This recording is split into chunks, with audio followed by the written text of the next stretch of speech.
नमस्कार, आपका सरहदी को शास्त्र में स्वागत है। आज हम लोग मार्केट के बारे में जानेंगे।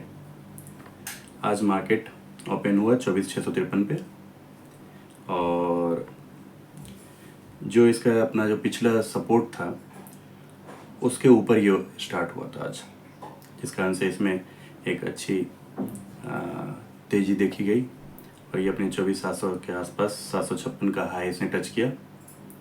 जो इसका बनता था वहाँ पे एक इसे रेजिस्टेंस मिला और नहीं तो ये 24,803 तक पहुँचता। लेकिन हुआ क्या कि वहाँ पर रुक जाने के कारण, काफ़ी देर तक 24,700 पे रुक जाने के कारण क्या होता है कि अक्सर मार्केट ना 24,700, 23,700, 22,700 जब भी इस तरह 700 का आता है ना तो वहाँ पे एक ऑटोमेटिक सपोर्ट बन जाता है। जैसे लोग 24,500, 24,000, 25,000 को अपना एक सपोर्ट मानते हैं, उसी तरह 700 भी एक सपोर्ट होता है, यह रेजिस्टेंस के काम करता है। तो इस पर आप ध्यान देंगे। 24,700 पे ये रुका 756 के आसपास, 700 से 756 के आसपास 40-50 पॉइंट का ये रखता है, ऊपर नीचे बीच में घूमता है। तो वहाँ पे इसने अपना बनाया, क्योंकि अगर पिछला सपोर्ट जहाँ पे होता है ना उस सपोर्ट के आसपास अगर 700 के आसपास है ना तो वो सपोर्ट को माना जाता है। ये नहीं कि 700 एग्जैक्ट नंबर नहीं होता। अगर पिछला सपोर्ट को देख लें, पिछला सपोर्ट जहाँ पे होगा या रेजिस्टेंस जहाँ पे होगा 700, हो सकता है कि वो 650 हो सकता है वो 730 हो। तो इस पे ध्यान देना है, उसको ध्यान देना होता है। तो जो पिछला जो इसका जो था रेजिस्टेंस था जहाँ की ये पहुँचा तो 700 के आसपास था और वहाँ पे ये करीब 10 बजे से लेकर के 1 बजे तक वहीं पे रुका रहा। तो इस तरह से क्या होता है कि जो इसने जो तेज़ी ली थी ना वो पूरी की पूरी तेज़ी को ये खा गया। अगर ये 10 बजे तक से 1 बजे तक रुका नहीं होता, अगर उस बीच में एक बार भी कोशिश की होती है इसने तोड़ने की, तो इसका मतलब ये ऊपर जाना चाहता है, लेकिन इसे बायर ही नहीं मिला। अगर बायर नहीं मिलेगा तो मार्केट क्या है ना कि धीरे धीरे अपनी गति को खो देता है। अपने सारे पावर एनर्जी को इसने वेस्ट कर दिया। 10 से 1 बजे तक इसने अपनी एनर्जी को वेस्ट किया और उसके बाद आज एक्सपायरी होने के कारण, पहला एक्सपायरी था ये सितंबर वाला, तो एक्सपायरी होने के कारण क्या हुआ कि प्रॉफिट बुकिंग शुरू हुई, क्योंकि कुछ एक्सपायरी वाली भी पोजीशन बनी थी इसमें सवेरे सवेरे मार्केट खुलते ही।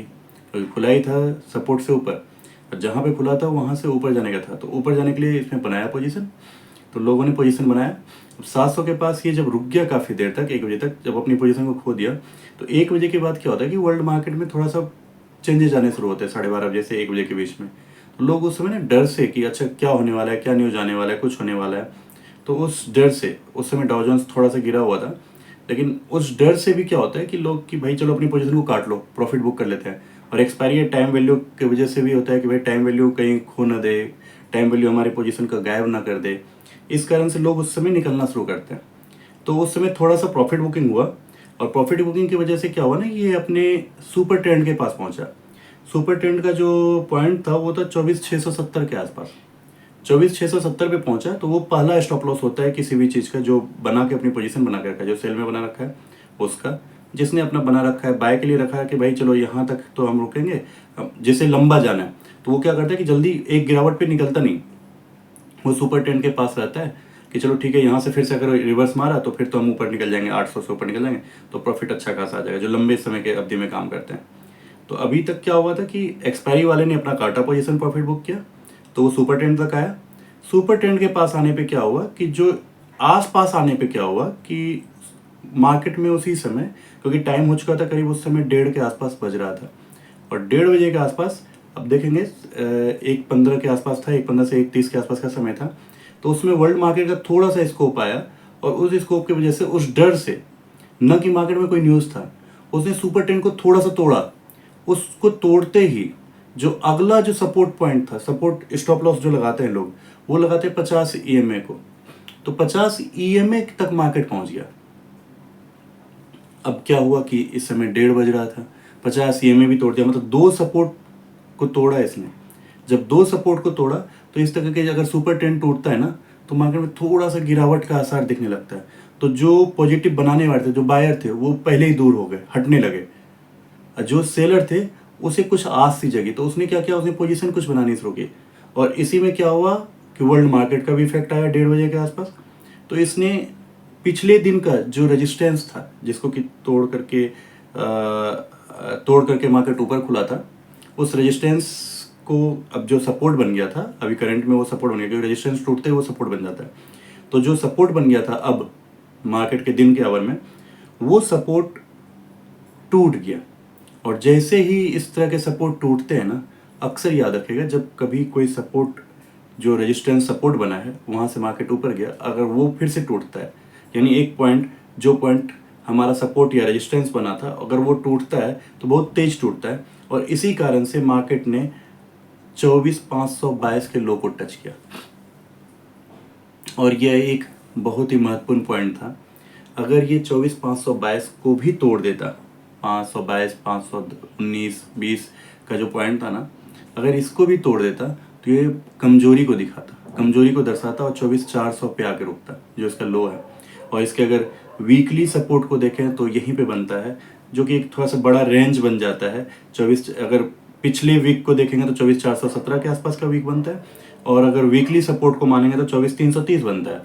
तो दोनों ही है, लेकिन 24,400 जो है एक परफेक्ट जो सपोर्ट है, उसको जब तक नहीं तोड़ता है तब तक मार्केट में अभी मंदी नहीं है। और अभी हम मान सकते हैं कि अभी ऊपर की तरफ ही जाएगा, या फिर अभी साइडवेज रहेगा, या जाने की कोशिश करेगा तो ऊपर की तरफ जाने की कोशिश करेगा। जब तक 24,400 को नहीं तोड़ता, 400 को तोड़ेगा, फिर 330 तक पहुंचेगा। 330 को भी जब ब्रेक कर देगा ना वीकली में, तो फिर ये पूरी तरह से मंदी में है। तो 400 से 330 के बीच में एक बार ये घूम सकता है। या कभी कभी क्या होता है कि किसी दिन कि तेजी से 400 को तोड़ा तो वो 400 से 350 के आसपास पहुंच जाएगा, और फिर वहां से वापस रिवर्स मार देगा बहुत तेजी से। वो 10 से 15 मिनट में मार देता है। अगर 10 से 15 मिनट में रिवर्स मार के वापस आ गया तो समझे कि वो उसने केवल टच करके आया, वापस आ गया वो वापस। और अगर वो नहीं वापस आता है तो इसके मतलब उसमें मंदी है। तो आप इस चीज़ को ध्यान रखिएगा, और इसी के हिसाब से कल के दिन को देखिएगा। तो कल की अब हम देखेंगे कि अगर ये मार्केट, क्योंकि अगर फिर से जो 24,630 वाला जो आज का जो हमारा रेजिस्टेंस था, आज फिर से वो रेजिस्टेंस बन गया, क्योंकि मार्केट उसके नीचे बंद हुआ है, 24,580 पे बंद हुआ है। तो 24,630 के ऊपर, 30 से 40 के ऊपर अगर फिर से आज खुलता है, अगले दिन यानी कल के दिन खुलता है, तो समझ लीजिए मार्केट फिर से ऊपर जाएगा और 24,800 तक जा सकता है। अन्यथा इस बीच में भी हो सकता है कि 700 से 500 के बीच में ये घूमता रह जाए साइडवेज के रूप में, अगर इसी बीच में थोड़ा सा यहीं पे आसपास ही खुलता है तो। नहीं तो फिर 400 के टूटने का इंतजार कीजिए, मंदी में खेलना है तो आपको, नहीं तो आप साइडवेज के लिए। धन्यवाद।